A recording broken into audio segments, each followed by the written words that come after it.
ओम श्री गणेशाय नमः। श्री शिव महापुराण तृतीय शतरुद्र संहिता चौथा अध्याय। इस अध्याय में हम जानेंगे वाराह कल्प के प्रथम से नवम द्वापर तक हुए व्यासों एवं शिव अवतारों का वर्णन। नंदीश्वर बोले, हे सनत कुमार, हे सर्वज्ञ, अब शंकर जी के जिस सुखदायक चरित्र को हर्षित होकर रुद्र ने ब्रह्मा जी से प्रेम पूर्वक कहा था, उस चरित्र को सुने। शिव जी बोले, हे ब्रह्मन, वाराह कल्प के 7वें मनवंतर में संपूर्ण लोकों को प्रकाशित करने वाले भगवान कल्पेश्वर, जो तुम्हारे प्रपौत्र हैं, वैवस्वत मुनि के पुत्र होंगे। हे विधे, हे ब्रह्मन, उस समय लोकों के कल्याण के निमित्त तथा ब्राह्मणों के हित के लिए मैं प्रत्येक द्वापर युग के अंत में अवतार ग्रहण करूंगा। इस प्रकार क्रमशः युगों के प्रवृत्त होने पर प्रथम युग में, चतुर्गी के प्रथम द्वापर युग में जब स्वयं प्रभु नामक व्यास होंगे, तब मैं ब्राह्मणों के हित के लिए उस कली के अंत में पार्वती सहित श्वेत नामक महामुनि के रूप में अवतार लूंगा। हे विधे, उस समय पर्वतों में श्रेष्ठ रमणीय हिमालय के छागल नामक शिखर पर शिखा से युक्त श्वेत शिख, श्वेताश्व और श्वेत लोहित नामक मेरे 4 शिष्य होंगे। वे चारों ध्यान योग के प्रभाव से मेरे लोक को जाएंगे। तब वहाँ मुझ अविनाशी को तत्वपूर्वक जानकर वे मेरे भक्त होंगे और जन्म मृत्यु जरा से रहित तथा परम ब्रह्म में समाधि लगाने वाले होंगे। हे पितामह, हे वत्स, ध्यान के बिना मनुष्य मुझे दान धर्म आदि कर्म के हेतुभूत साधनों से देखने में असमर्थ है। दूसरे द्वापर में जब सत्य नामक प्रजापति व्यास होंगे, तब मैं कली युग में सुतार नाम से अवतार ग्रहण करूंगा। उस युग में भी दुंदुभि, शतरूप, ऋषिक तथा केतुमान नामक वेदज्ञ ब्राह्मण मेरे शिष्य होंगे।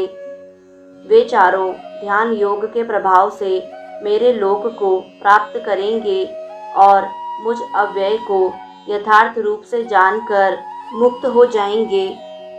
तीसरे द्वापर युग के अंत में जब भार्गव नामक व्यास होंगे, तब मैं दमन नाम से अवतार ग्रहण करूंगा। उस समय भी विशोक, विशेष, विपाप और पापनाशन नामक मेरे 4 पुत्र शिष्य होंगे। हे चतुरानन, उस कलयुग में मैं अपने शिष्यों के द्वारा व्यास की सहायता करूंगा तथा निवृत्ति मार्ग को दृढ़ करूंगा। चौथे द्वापर में जब अंगिरा व्यास रूप में प्रसिद्ध होंगे, तब मैं सुहोत्र नाम से अवतार ग्रहण करूंगा। उस समय भी महात्मा योग साधक मेरे 4 पुत्र शिष्य होंगे। हे ब्रह्मन, मैं उनके नाम बता रहा हूँ। सुमुख, दुर्मुख, दुर्दम और दुर्तिक्रम। हे विधे, उस समय मैं अपने शिष्यों के द्वारा व्यास की सहायता करूँगा।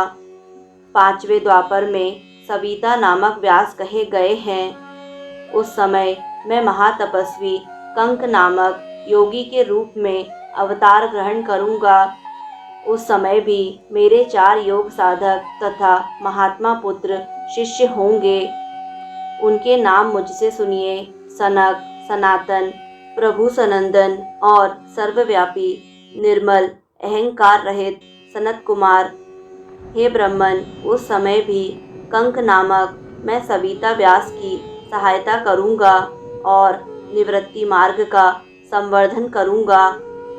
इसके बाद छठे द्वापर के आने पर लोक की रचना करने वाले तथा वेदों का विभाग करने वाले मृत्यु नामक व्यास होंगे।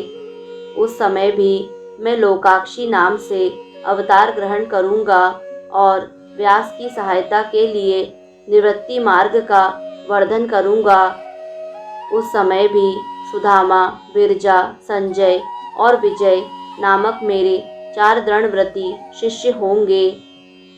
हे विधे, 7वें द्वापर के आने पर जब शतक्रतु नामक व्यास होंगे, उस समय भी मैं विभु जैगीषव्य नाम से अवतरित होऊंगा और महायोग विचक्षण होकर काशी की गुफा में दिव्य स्थान में कुशा के आसन पर बैठकर योग मार्ग को दृढ़ करूंगा तथा शतक्रतु व्यास की सहायता करूंगा एवं हे विधे, संसार के भय से भक्तों का उद्धार करूंगा।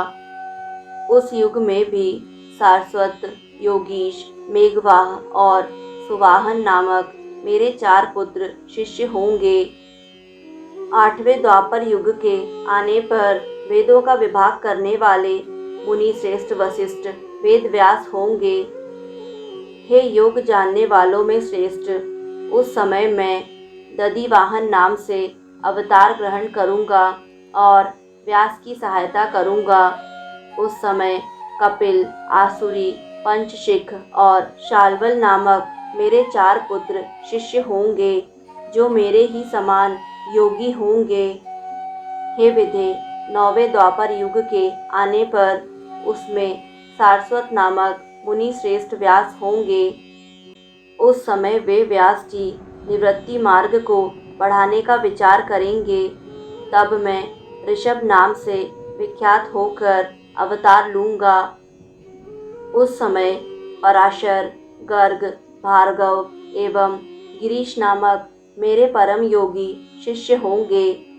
हे प्रजापते, मैं उनके साथ योग मार्ग को दृढ़ करूँगा और हे सन्मुने, मैं वेद व्यास की सहायता करूँगा। उस समय हे विधे, दयालु मैं अपने उस रूप से बहुत से दुखित भक्तों का और स्वयं आपका भी उद्धार करूँगा।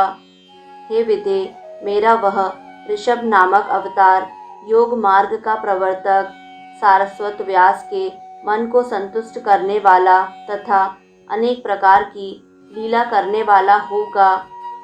मेरे उस अवतार ने भद्रायु नामक राजकुमार को, जो विषय के दोष से मर गया था एवं जिसके पिता ने त्याग दिया था, पुनः जीवित कर दिया था, उस राजकुमार के 16 वर्ष का होने पर मेरे अंश से उत्पन्न ऋषभ पुनः सहसा उसके घर गए। हे प्रजापते, उस राजकुमार ने कृपा निधि तथा अति सुंदर उन ऋषभ जी का आदर पूर्वक पूजन किया और ऋषभ जी ने उसे उस समय राजयोग से युक्त धर्मोपदेश दिया। तदंतर उन्होंने प्रसन्न चित्त होकर दिव्य कवच, शंख तथा प्रकाशमान खड्ग प्रदान किया, जो शत्रुओं के विनाश में समर्थ था। तदंतर दीनवत्सल उन महात्मा ऋषभ जी ने उसके अंगों में भस्म लगाकर कृपापूर्वक 12,000 हाथियों का बल भी उसे प्रदान किया।